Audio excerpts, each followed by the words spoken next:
Hi friends, welcome to Udiran TNPSC Academy. So TNPSC தமிழில் பொது தமிழில் வந்துட்டு பார்த்தோன்னா யூனிட் 5 வாசித்தல் புரிந்து கொள்ளும் திறன் ஓகேவா. அந்த டாப்பிக்கில் ஒரு 15 கொஷின்ஸ் கேட்பாங்க இல்லையா. ஸோ அதில் வந்துட்டு பார்த்தோன்னா நம்ம இப்போ எதை பற்றி பார்க்க போகிறோன்னா உவமை தொடரின் பொருள் அறிதல் பற்றி பார்க்க போகிறோம் ஓகேவா. ஸோ யூனிட் 5ல் வாசித்தல் புரிந்து கொள்ளும் திறனில் ஒரு 15 கேள்விகள், அதாவது வந்து ஒரு பற்றி கொடுத்துருப்பாங்க. அதிலேருந்து வினாக்களுக்கு நம்ம சரியான விடையளிக்கிற மாதிரி இருக்கும். முக்கியமான செய்திகள் சார்ந்தது, கட்டுரைகள், இந்த மாதிரி எல்லாத்தையும் வாசித்து நம்ம எப்படி புரிஞ்சுக்கிட்டு ஆன்சர் பண்ணணும்னு சொல்லி அது மாதிரி ஒரு இருக்கும் ஓகேவா. அதுக்கப்புறம் இந்த உவமை தொடர்கள் பற்றி இருக்கும். அதுக்கப்புறம் மரபு தொடர், பழமொழி, இதெல்லாம் முக்கியம் ஓகே. இப்போ நம்ம அதில் ஃபஸ்ட்டு உவமை தொடர் பற்றி பார்க்க போகிறோம். அடுத்தடுத்து எல்லா டாப்பிக்குமே நம்ம வந்து பார்க்கலாம் ஓகேவா. இதில் மொத்தமாக வந்து 15 கொஷின்ஸ்ன்னு சொல்லியிருக்காங்க. உவமை தொடரில் கண்டிப்பாக 2-3 கொஷின்ஸ் கேட்குறதுக்கான வாய்ப்புகள் அதிகமாக இருக்குது ஓகேவா. ஏன்னா இதுக்கு முன்னாடி உள்ள சிலபஸ்லேயும் இந்த இது இருந்திருக்கு, நம்ம நிறையா படிச்சிருந்திருப்போம். இனியும் வந்து இது கேட்குறதுக்கான வாய்ப்புகள் இருக்குது ஓகேவா. அதனால் இதை நம்ம பார்க்கலாம். இதில் பார்த்தோன்னா உவமை தொடர்கள் அப்படின்னு சொல்லி 8th ஸ்டாண்டர்ட் புக்கில் ஒரு சின்ன பேரா கொடுத்துருப்பாங்க. நான் அதை வந்து ஒரு ஷார்ட்ஸில் போட்டிருப்பேன். அதை நான் டிஸ்கிரிப்ஷனில் அதோட லிங்க் வைக்கிறேன், புக்கில் உள்ள டீட்டெயில்ஸு. அது பாருங்கள். அது பார்த்துட்டு அதுக்கப்புறம் என்ன அப்படின்னா உவமை தொடர்னா என்ன, உவமை உருபுனா என்ன, உருவகம்னா என்ன அப்படின்றது ஒரு ஓரலாக பார்த்துட்டு ஒரு 120+ உவமை தொடர்கள் வந்து நான் பின்னாடி கொடுத்துருக்கேன் ஓகேவா. இங்கே பாருங்கள், நான் பின்னாடி கொடுத்துருக்கேன். இந்த பாருங்கள், இது மாதிரி நிறைய கொடுத்துருக்கேன். இதில் உள்ளது எல்லாமே வந்து நீங்கள் முக்கியமாக படிச்சுக்கணும் ஓகேவா. இன்னும் நிறைய இருக்குது. நான் வந்து இந்த இன்ஃபர்மேஷன் வந்து போதுமானது அந்த மாதிரிலாம் நான் சொல்லலை. ஏன்னா மித்த தலைவர்கள் பற்றி பார்த்தோம் அப்படின்னா அது சொல்லலாம் ஓகேவா. பட் இது வந்து இன்னும் எக்ஸ்ட்ரா நிறையா புக்ஸ் எல்லாம் இருக்குது. இதுவே அவுட் சோர்ஸ் புக்கிலேருந்து ஒரு சில இன்ஃபர்மேஷன்ஸ் எக்ஸ்ட்ரா வந்து எடுத்து நான் டைப் பண்ணி போட்டிருக்கேன். இதை தாண்டியும் இன்னும் நிறையா படிச்சுக்கணும், இதுவும் நல்லா படிச்சுக்கணும் ஓகேவா. ஸோ இதில் ஒரு 125 கிட்டே இருக்குது. இது எல்லாமே நீங்கள் படிச்சுக்கோங்க. அண்ட் இன்னும் ஒரு சில புதுசாக எனக்கு கிடச்சிது அப்படின்னா நான் அதை வந்து ஷார்ட்ஸாக போடுவேன். என்னோடய வீடியோஸ் ஃபாலோ பண்ணிங்க அப்படின்னா ஃபாலோ பண்ணுறவங்களுக்கு ஈஸியாக இருக்கும் ஓகேவா. ஸோ மறக்காமல் ஃபாலோ பண்ணி சப்போர்ட் பண்ணுங்க. நிறைய இன்ஃபர்மேஷன்ஸ் வந்து நீங்கள் படிக்கலாம் ஓகேவா. ஸோ இப்போ ஃபர்ஸ்ட்டு பாருங்கள், உவமை தொடரின் பொருளறிதல் ஓகே. அந்த தலைப்பில் ஃபஸ்ட்டு உவமை தொகை அப்படின்னா என்னென்னு பார்க்க போகிறோம் ஓகே. ஸோ உவமை தொகை அப்படின்னா என்னென்னா உவம உருபு, ஒரு உவமைக்கும் ஒரு உவமையத்துக்கும் இடையில் ஒரு உவம உருபு மறைஞ்சு வர்றதை தான் நம்ம உவமை தொகை அப்படின்னு சொல்கிறோம் ஓகேவா. ஸோ உவமைக்கும் அந்த பொருளுக்கும் இடையில் இருக்க ஒரு உவம உருபு வந்து மறைஞ்சு வர்றதை உவமை தொகை அப்படின்னு சொல்கிறோம். எடுத்துக்காட்டு பாருங்கள், மலர்கை அப்படின்னு இருக்குது ஓகே. மலர்கை அப்படின்னா மலர் போன்ற கை அப்படின்ற அர்த்தம் ஓகே. இதில் கையை வந்து எப்படி சொல்கிறோம், நம்மளோட கை வந்து மலர் மாதிரி இருக்குது அப்படின்னு சொல்கிறோமா, பூ மாதிரி இருக்குது கை அப்படின்னு சொல்கிறோம். அப்போ நம்மளோட கை அப்படின்றது வந்து பொருள் ஓகேவா. அது வந்து அதாவது உவமேயம் அப்படின்னா பொருள் ஓகேவா. அப்போ மலர் அப்படின்றது பூ மாதிரி இருக்குது அப்படின்னு சொல்கிறனால அது வந்து உவமை, கை அப்படின்றது உவமை ஓகே. அப்போ இதில் மலர் போன்ற கை அப்படின்றத நம்ம மலர்கை அப்படின்னு சொல்லல, இதுக்கு இடையில் போன்ற அப்படின்ற உவம உருபு வந்து மறைஞ்சு வந்திருக்கு ஓகேவா. அப்போ அதனால் இதை என்ன சொல்கிறோம், இதை தான் உவமை தொகை அப்படின்னு சொல்லுவோம். அடுத்து பாருங்கள், மலர் விழி அப்படி, விழினா கண் ஓகே. மலர் போன்ற விழி அப்படின்னு பொருள் தரும் ஓகே. அதில் இப்போ பார்த்தோன்னா மலர் அப்படின்றது உவமை, விழின்றது உவமேயம், இடையில போன்ற அப்படின்ற உருபு மறைஞ்சு வந்திருக்கு. இந்த மாதிரி உவமைக்கும் உவமேயத்துக்கும் இடையில் நம்மளுடைய பொருளை வந்து நம்ம உவமை ஒரு இதை வந்து மலர்னு வந்து உவமை, அடுத்து இருக்கிறது வந்து உவமேயம், அந்த பொருள் வந்து உவமேயம். இந்த உவமைக்கும் உவமேயத்துக்கும் இடையில் உவம உருபு மறைஞ்சு வந்ததை நம்ம உவமை தொகை அப்படின்னு சொல்கிறோம். இந்த மாதிரி போல அந்த இடையில உள்ள அந்த உவம உருபு வந்து என்னென்னா போல, போன்ற, நிகர, அன்ன, இன்ன, இந்த மாதிரி நிறைய உருபுகள் இருக்கும். அதை நம்ம பின்னாடி பார்க்கலாம் ஓகேவா. ஸோ இது அதே தான், இது புக்கில் உள்ள ஒரு இது, அதனால் இதை போட்டிருக்கேன். ஓமை பொருளுக்கும் ஓமேயத்துக்கும் இடையில் ஓம உருவு மறைஞ்சு வந்தது அப்படின்னா இது. எடுத்துக்காட்டு பாருங்கள், முத்துப்பல். அப்போ நம்மளுடைய பல் வந்து முத்து மாதிரி இருக்குதுன்னு சொல்கிறாங்க. அப்போ இது உவமை, இது ஓமேயம் ஓகேவா. பூஞ்சேக்கை, மலரடி, கயல் திரள் தோல், மலர் சேவடி, பூங்கொடி, பூ மாதிரி கொடி, அந்த மாதிரி தாமரை நயனம், இதெல்லாம் எடுத்துக்காட்டுகள் பார்த்துக்கோங்க. அடுத்து உவம உருபு ஓகேவா. உவம உருபு அப்படின்னா என்ன, அந்த போல அந்த மாதிரி இருக்கிறது உவம உருபா. இப்போ இதை எப்படி சொல்கிறேன்னு பாருங்கள், தமிழ் செல்வி குயில் போல பாடினாள். போல அப்படின்றது வெளிப்படையாக வந்துருச்சு ஓகேவா.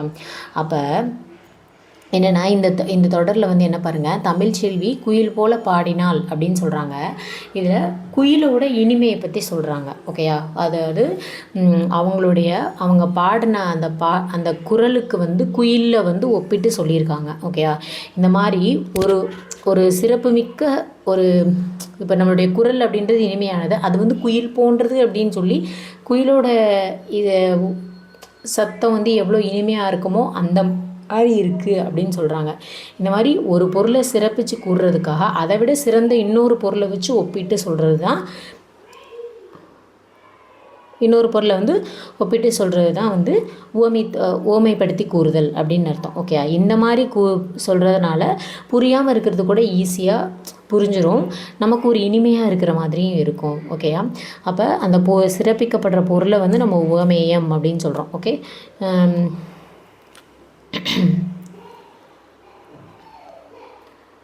இந்த அப்போ என்ன, ஒரு ஓமானத்துக்கும் ஒரு உவமேயத்துக்கும் இடையில் உள்ள அந்த உருபு இருக்கிற அந்த இது போன்று அப்படின்னு சொல்கிறதா ஓம உருபு அப்படின்னு சொல்கிறோம். அந்த ரெண்டுக்கும் உவமேயம் ரெண்டுக்கும் இடையில் வர்ற உருபு தான் ஓம உருபு அப்படின்னு சொல்கிறோம். ஓகேவா, ஸோ இதுதான் ஓம உருபு அப்படின்றதுக்கான எக்ஸ்ப்ளனேஷன். வெளிப்படையாக வந்துச்சுன்னா ஓம உருபு, அந்த மாதிரி தேன் போன்று இனிமையானது, இதில் போல அப்படின்றது வந்து ஓம உருபு இந்த மாதிரி. ஓகே, இப்போ பாருங்கள், அந்த ஓம உருபுகள் வந்து என்னென்னு பாருங்கள். போல, புரைய, ஒப்ப, உரள, மான, கடுப்ப, இயைய, ஏய்ப்ப, நேர, நிகர, அன்ன, இன்ன, இது மாதிரி உள்ளது. இது மாதிரி ஒரு 12 இருக்குது. இதில் நிகர அப்படின்றது வரைக்கும் உள்ள 10ம் செய்ய என்னும் வினையச்ச வாய்ப்பாட்டால் வரும். இதுவே இந்த அன்ன, இன்ன அப்படின்றது வந்து குறிப்பு பெயரச்சம் அமைந்த ஓம உருபுகளாக வரும் அப்படின்னு சொல்கிறாங்க. ஓகே, இது வந்து பார்த்துக்கோங்க. அடுத்து வந்து அந்த ஓம உருபு தொடர்கள் இருக்குல்ல. இப்போ போல அப்படின்னா கிளி போல பேசினாள், புரைய அப்படின்னா வேய் புரை தோல், அதுக்கு இது சொல்லியிருக்காங்க. ஒப்ப அப்படின்னா தாயொப்ப பேசும் மகள், உரள அப்படின்னா மலருரல் தடக்கை, அன்ன மலரன்ன சேவடி. இதெல்லாமே நல்லா படித்து வச்சுக்கோங்க, அப்படியே கூட கேட்பாங்க.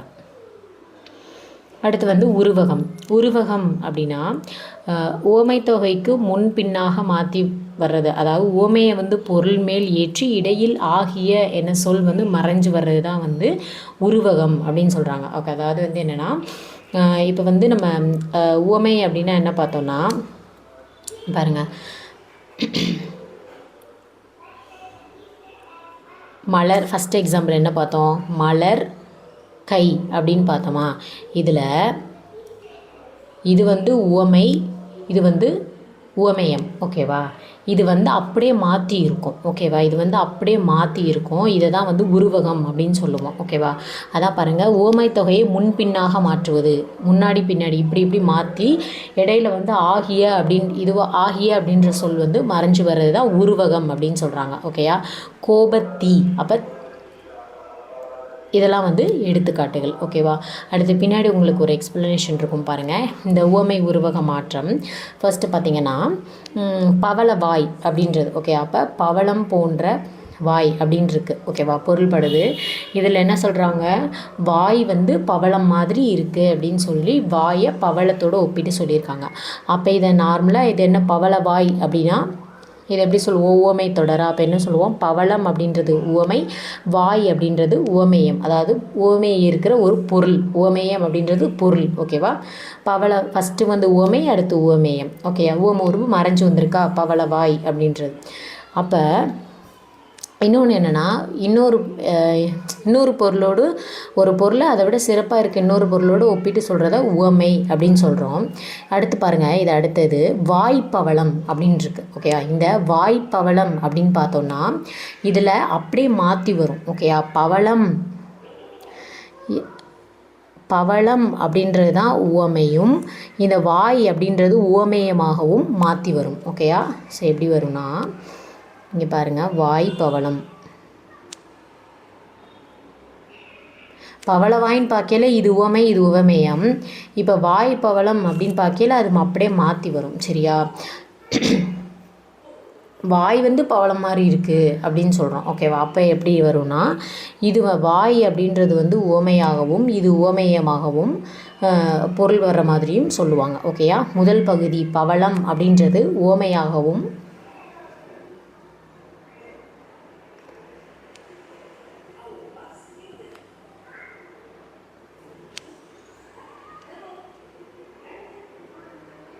அப்படியே வரும் பாருங்கள், மாற்றி தான் சொல்லியிருக்காங்க. வாயே பவளம் என பொருள் கொள்ளுமாறு கூறப்பட்டது.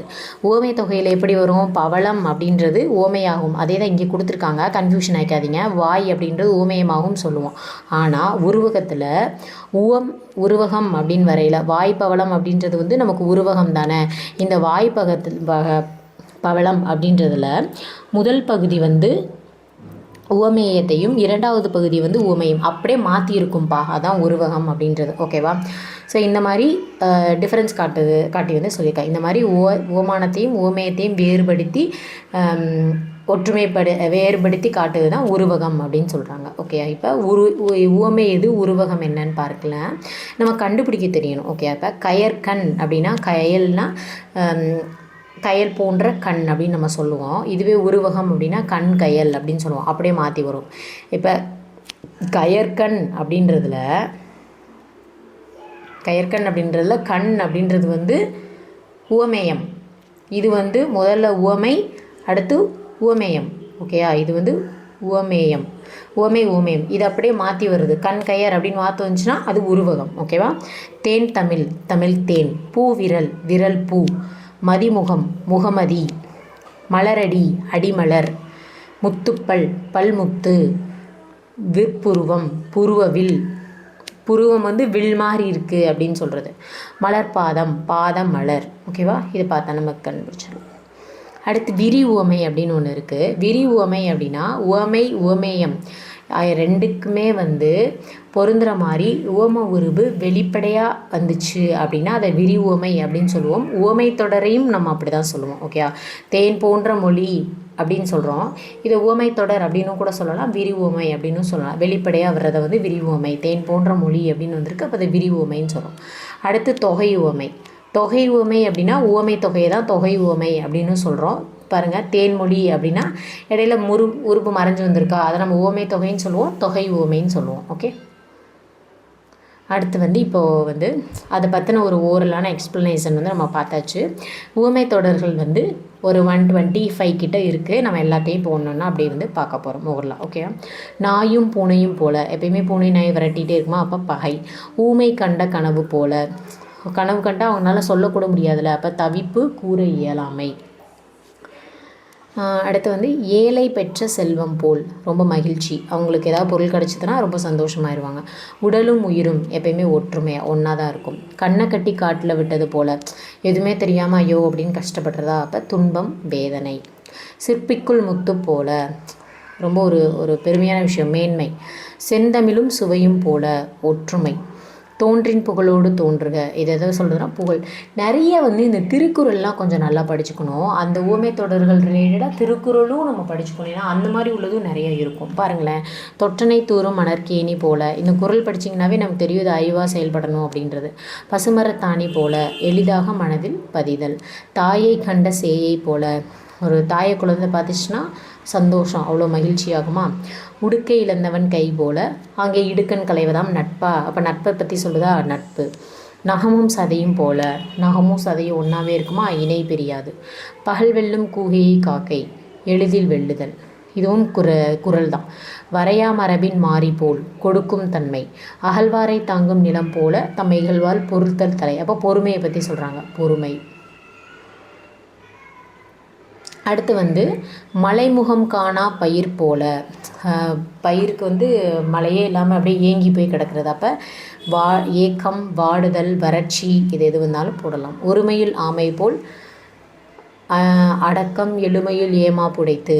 ஓகேவா, அந்த குறள். தாமரை இலை தண்ணீர் போல. தாமரை இலையில் தண்ணி போட்டுனா ஒட்டவே விட்டாது, அப்படியே உருண்டுகிட்டே இருக்குமா, அப்போ பற்றின்மை. நீரும் நெருப்பும் போல. நெருப்பில் தண்ணியை ஊற்றுனா அணைச்சி போயிருமா, அப்போ விலகுதல்.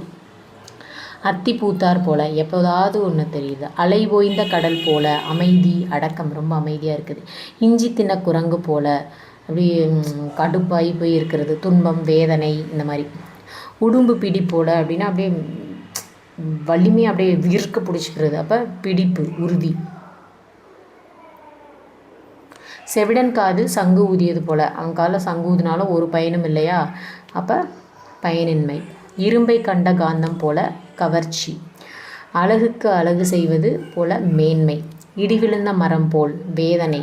கல்மேல் எழுத்து போல் நிலைத்திருத்தல். கடன்பட்டவர் நெஞ்சம் போல் வேதனை.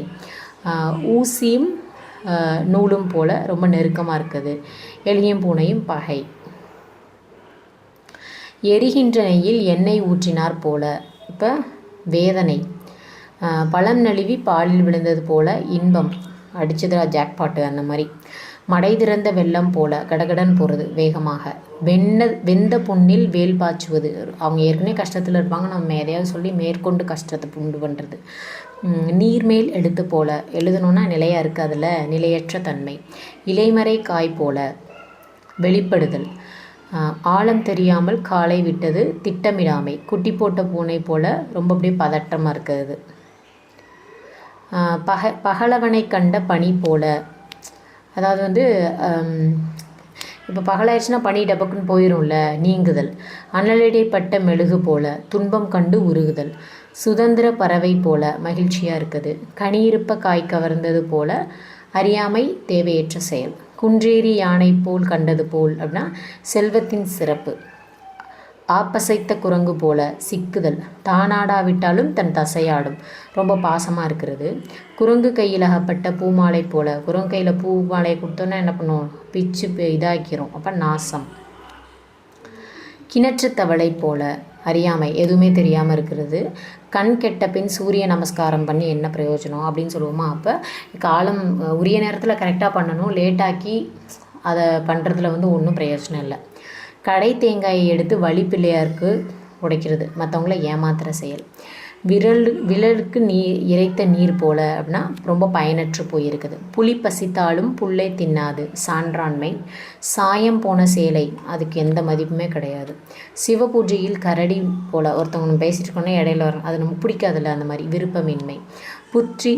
புற்றீசல். புற்றீசல்னால் ஈசல் ஒன்று உள்ளே வந்துச்சுன்னு வச்சுக்கோம், அப்படியே மயமே நிறைய வந்துகிட்டே இருக்குமா, அப்போ பெருகுதல். புற்றீசல்னு ஈசல்னு சொல்லுவோம் இல்லையா, அது இந்த பொந்துலேருந்து வரும்ல அது.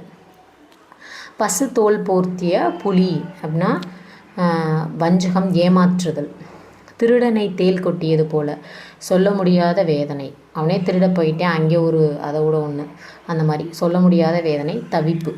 காட்டு தீ போல, ஃபாஸ்ட்டு அப்படியே ஒரு சில நியூஸ்லாம் அப்படியே காட்டு தீ மாதிரி பரவுது அப்படின்னு சொல்லுவோமா, வேகமாக ஸ்ப்ரெட் ஆகிறது. வெண்ணெய் இருக்க நெய் களைவது போல, அறிவற்ற தன்மை.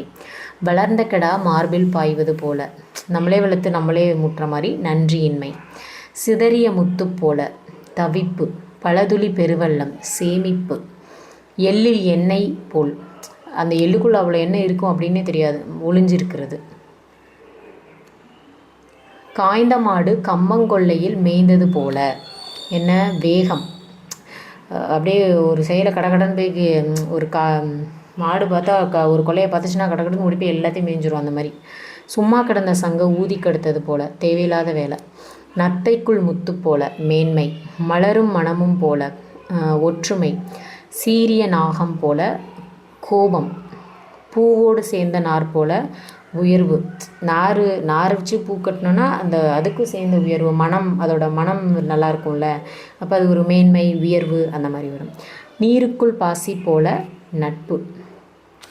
ஒண்ட வந்த பிடாரி வளர்ப்பு பிடாரியை ஓட்டினார் போல விரட்டுறது.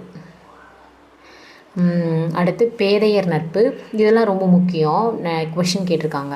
பேதையர் நட்பு தேய்பிரை போன்றது. பண்புடையவர் நட்பு நவில்தோறும் நூல்நயம் போன்றது. அறிவுடையவர் நட்பு வளர்பிறை போன்றது. ஓகேவா, இதெல்லாம் பார்த்துக்கோங்க, முக்கியம், இம்பார்ட்டண்ட். இந்த 3 கொஷின் கேட்டிருக்காங்க. கடலில் கரைத்த பெருங்காயம் போல அப்படின்னா பயனற்று போதல். அடியற்ற மரம் சாய்தல். காதில் ஈயத்த காட்சி ஊத்துறது துன்பம். கல்மேல் எழுத்து போல நிலைத்திருத்தல். வேலியே பயிரை மேய்கிறது நம்பிக்கை துரோகம். உள்ளங்கை நெல்லிக்கனி போல தெளிவு. நிலவும் வானம் போல சேர்ந்திருத்தல், ஒன்றா இருக்கிறது. பசுமரத்தாணி ஆழமாக பதிதல். குன்றின் மேலிட்ட விளக்கு போல் எங்கும் அறியப்படுதல். 1000 காலத்து பயிர் நீண்ட காலத்துக்குரியது. எடுப்பார் கைப்பிள்ளை, அந்த இடத்துக்கு தகுந்த மாதிரி நடக்கணும். ஏட்டுச் சுரக்காய் கறிக்கு உதவாது, பட்டறிவில்லாத படிப்பறிவு. அவளை நினைத்து உரலை இடித்தல், எண்ணமும் செயலும் வேறையாக இருக்கிறது. முதலை கண்ணீர் பொய் அழுகை, அவசர குடுக்கை, எதையுமே யோசித்து பார்க்காம செய்கிறவங்க. ஆகாய தாமரை இல்லாத ஒன்று. கம்பி நீட்டல் அப்படின்னா சொல்லாமல் போகிறது. தாளம் போடுதல் அப்படின்னா ஜால்ரா கொட்டுற மாதிரி சொல்கிறத அப்படியே ஏற்றுக்கிறது. காணல் நீர் இருக்கிற மாதிரி இருக்கும் ஆனால் இருக்காது. பஞ்சாய் பறத்தல் அப்படின்னா வேகமாக அங்கிட்டு இங்கிட்டு அலைஞ்சு திரிகிறது. குட்டிச்சுவர் பயனற்றது. அடுத்து இலைமறை காய் போல வெளிப்படாமை, மேகம் கண்ட மயில் போல மகிழ்ச்சி, பகலவனை கண்ட பனி போல நீங்குதல், சேற்றில் முளைத்த செந்தாமரை போல சிறப்பாக இருக்கிறது. வெந்த புண்ணில் வேலை பாய்ச்சுவது வலிமிகுதி. கயிறற்ற பட்டம் போல தவித்தல், ஊசியும் நூலும் போல பிரியாத நட்பு. இதில் இது ஆல்ரெடி வந்திருக்கும், இது 3 மட்டும் ஆல்ரெடி வந்திருக்கும். ஓகே, மித்தபடி இதுவும் ரிப்பீட் ஆகிருக்காது. அடுத்து செம்புல பெயல் நீர் போல பிரியாமை கலந்து விடுதல். காக்கை உட்கார பனம்பழம் விழுந்தது போல். ஒரு தற்செயலாக அது பாட்டு காக்கா பாட்டுக்கு உட்காரும், பனம்பழம் பாட்டுக்கு அது பாட்டு விழுகும். காக்கா உட்காந்துச்சுனாலே அது விழுந்தது, அந்த மாதிரி ஒரு நிகழ்வு, தற்செயலான நிகழ்வு, யதார்த்தமாக நடக்கிறது. கிணறு வெட்ட பூதம் கிளம்பியது போல், எதிர்பாராத நிகழ்வு. நெல்லிக்காய் மூட்டையை கொட்டினார் போல். நெல்லிக்காய் மூட்டையை நம்ம கொட்டினோன்னா அந்த பக்கம் இந்த பக்கம் செதறி ஓடுமா, அப்போ ஒற்றுமையின்மை. செந்தமிழும் சுவையும் போல ஒற்றுமை. கீரியும் பாம்பும் போல பகை. ஒளியை கண்ட மான் போல, புலி, ஒளி இல்லை, புலியை கண்ட மான் போல. புலியை மான் பார்த்துச்சுன்னா பயந்து மிரண்டு ஓடிடுமா, அதான் மிரட்சி. ஒரு தாய் வயிற்றில் பிறந்த பிள்ளை போல அப்படின்னா உருவ ஒற்றுமை, ரொம்ப ஃப்ரெண்ட்ஸாக இருக்கிறோம் அந்த மாதிரி உருவ ஒற்றுமை. ஓகே, ஸோ இதில் பார்த்தோன்னா நியர்லி 120 கிட்ட நம்ம பார்த்துட்டோம். ஓகே, ஸோ இன்னும் நிறையா அங்கங்கே இருக்குது அப்படின்னா நான் பார்த்து சொல்கிறேன். நிறைய இப்போ நம்ம இதில் பார்த்தாச்சு. ஓகேவா, நிறையா இன்னும் பார்த்திங்கன்னா அந்த குறள்லாம் கொஞ்சம் நிறையா படிச்சுக்கோங்க. குறள் பேஸ் பண்ணியும் நிறைய கேட்பாங்க. இப்போ மரம் போல்வர், மக்கட்பண்பு இல்லாதவர் மரம் போல்வர் அப்படின்னு சொல்லுவாங்க. இந்த மாதிரி நிறைய அகழ்வாரை தாங்கும் நிலம் போல அப்படின்றது என்ன, பொறுமையை பற்றி சொல்கிறது. அந்த மாதிரி நிறைய இருக்குது. ஓகேவா, ஸோ நீங்கள் பார்த்தீங்கன்னா குறளில் உள்ளது நிறைய கொஞ்சம் படிச்சுக்கணும். ஓகே, அது போக இதில் உள்ள இன்ஃபர்மேஷன்ஸும் உங்களுக்கு ரொம்பவே யூஸ்ஃபுல்லாக இருக்கும் அப்படின்னு நான் நம்புகிறேன். கொஞ்சம் அதாவது என்ன சொல்கிறேன்னா, இன்னும் ஒரு 10 இது நான் ஓரலாக சொல்கிறேன். நீங்கள் நோட் பண்ணிக்கோங்க. ஓகேவா, நோட்ஸ் வச்சு எழுதுறீங்க அப்படின்னா நோட் பண்ணிக்கோங்க. இன்னும் ஒரு சில இன்ஃபர்மேஷன்ஸ் நான் சொல்கிறேன். அந்த குறள் ரிலேட்டடாக இருக்கிறத நான் சொல்கிறேன், நோட் பண்ணிக்கோங்க.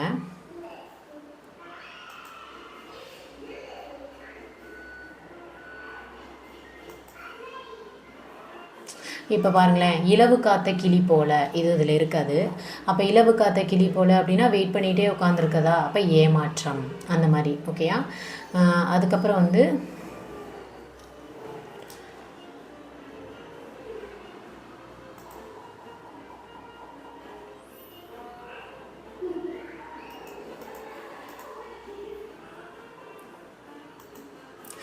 கண்ணை கட்டி காட்டில் விட்டது மாதிரி அப்படின்னா துன்பம், வேதனை, இந்த மாதிரி. அதுக்கப்புறம்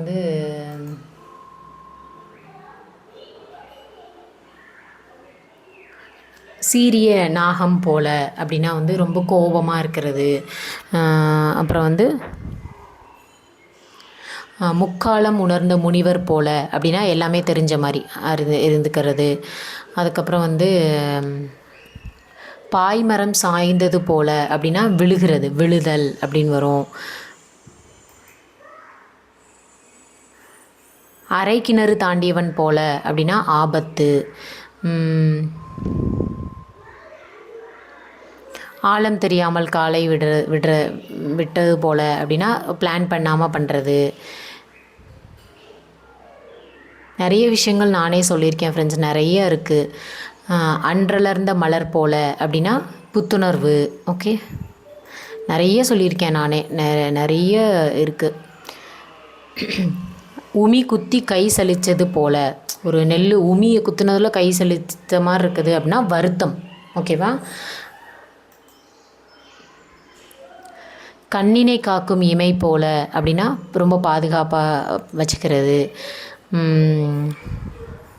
கரை காணா கப்பல் போல ரொம்ப தவிக்கிறது. கலங்கரை விளக்கம் போல அப்படின்னா வழிகாட்டி. ஓகே.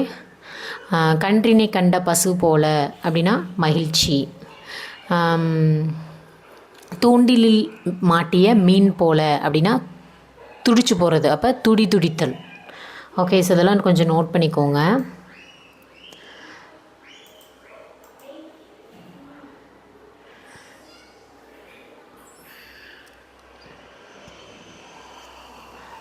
அப்புறம் இந்த நான் ரிப்பீட்டடாக சொல்கிறேன், அந்த குரல் ரிலேட்டடாக இருக்கிறத வந்து நிறைய வந்து பார்த்துக்கோங்க. ஓகேவா?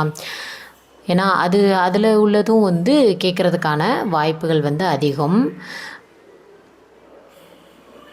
அப்புறம் வந்து இன்னொன்று பாருங்களேன், இந்த வாழைப்பழத்தில் ஊசி ஏற்றுனது போல் அப்படின்றது வந்து ஒரு விஷயத்தை தெரியாத மாதிரி மெதுவாக செய்கிறது. ஓகே, அப்போ தெரியாமல் மென்மையாக செய்தல். ஓகே.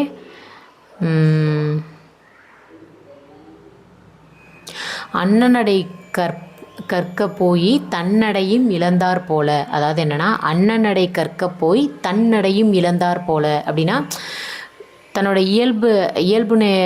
இயல்பை மறந்துட்டு வேற ஒன்றை கற்றுக்கிட்டோம்ல, அப்போ இயல்பை இழத்தல் அப்படின்னு வரும். ஓகேவா? ஸோ இதெல்லாம் நிறைய இருக்குது, நீங்கள் வந்து பார்த்து வச்சுக்கோங்க. இன்னும் எக்ஸ்ட்ரா நிறைய இருக்குது அப்படின்னா நான் வந்து அதை தனியாக ஷார்ட்ஸாக போடுறேன், ஃபாலோ பண்ணிக்கோங்க. அண்ட் இதில் வந்து இருக்க இன்ஃபர்மேஷன்ஸ் எல்லாமே வந்து ப்ரீவியஸ் இயரில் கேட்டதும் நிறையா இருக்கும், நிறைய விஷயங்கள் வந்து இருக்குது. ஓகேவா? ஸோ இந்த 120 போக இன்னமும் நிறைய நீங்கள் படிச்சுக்கலாம். ஓகேவா? இந்த உள்ளதை நல்லா படிச்சுக்கோங்க, நான் கொடுத்துருக்க இன்ஃபர்மேஷன்ஸ் படிச்சுக்கோங்க. ஓகே, ஸோ இந்த வீடியோ அவ்வளோதான். இதே மாதிரி அடுத்த ஒரு வீடியோவில் பார்க்கலாம். சேனலை ஃபாலோ பண்ணி சப்ஸ்கிரைப் பண்ணுங்கள் அண்ட் சப்போர்ட் பண்ணுங்கள். தேங்க்யூ. இந்த வீடியோ யூஸ்ஃபுல்லாக இருக்கும் அப்படின்னு நினைக்கிறேன். உங்கள் ஃப்ரெண்ட்ஸ்க்கு ஷேர் பண்ணி அவங்களே படிக்க சொல்லுங்கள். தேங்க்யூ.